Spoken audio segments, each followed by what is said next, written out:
Ito po ang ating Africa Solaria stroller. So this is good for newborn. Fully reclined po siya up to toddlers na po. Ayan. So this is selling as budget meal stroller. Ayan. So sa mga naghahanap po ng branded na Africa stroller yet, mura. So ito, pauna na lang po kayo. Okay, already wash and ready to use na rin po ito. Okay, so ito po yung details po niya one by one. So ito yung kanyang canopy, adjustable for full canopy.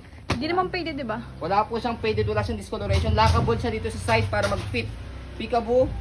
Ayan. Color brown po ito. Ayan. Okay. So bihira kasi sa amin makakuha kumuha yung gantong color, kaya ayan, binudget meal na lang po namin.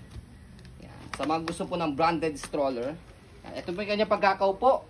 5 harness po siya. Press nyo po dito para makita nyo po yung belt lock. Wala po siyang putol. Ayan. Okay. So next natin, meron siya 3 butas dito for newborn, toddler, and kids. Depende sa laki ng baby po ninyo. Meron siyang pad. Leg rest, adjustable. Pull down nyo po siya pag gusto nyo po siyang iupo. Paghiga, atake nyo lang po siya. And then higa natin siya. Ayan.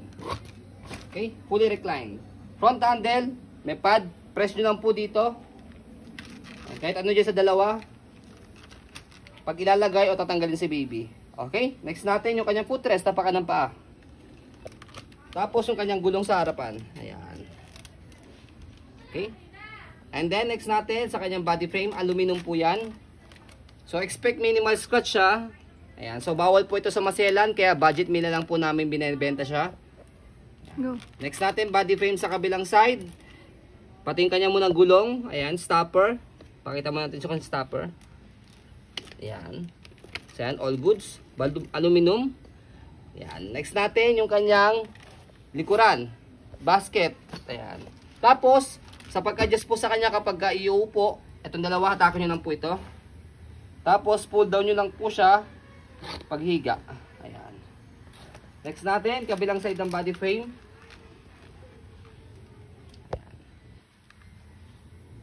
And then, yung kanyang handle.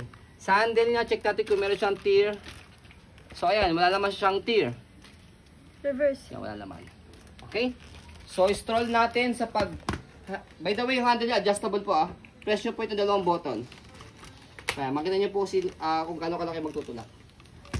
So, stroll muna natin na naka-normal po yung kanyang handle. Ayan.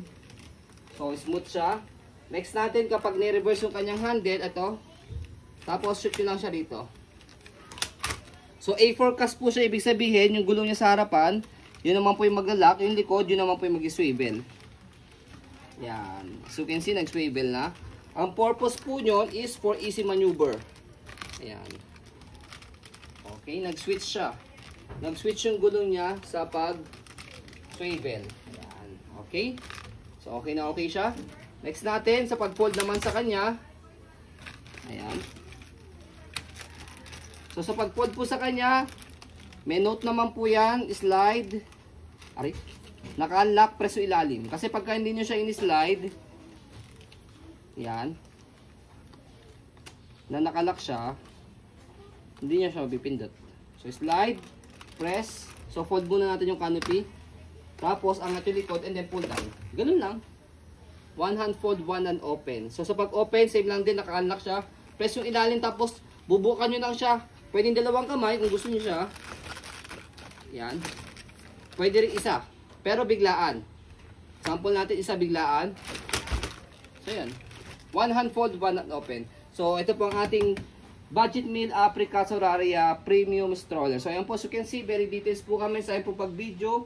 Kasi ang aming shop policy, no refund, no exchange.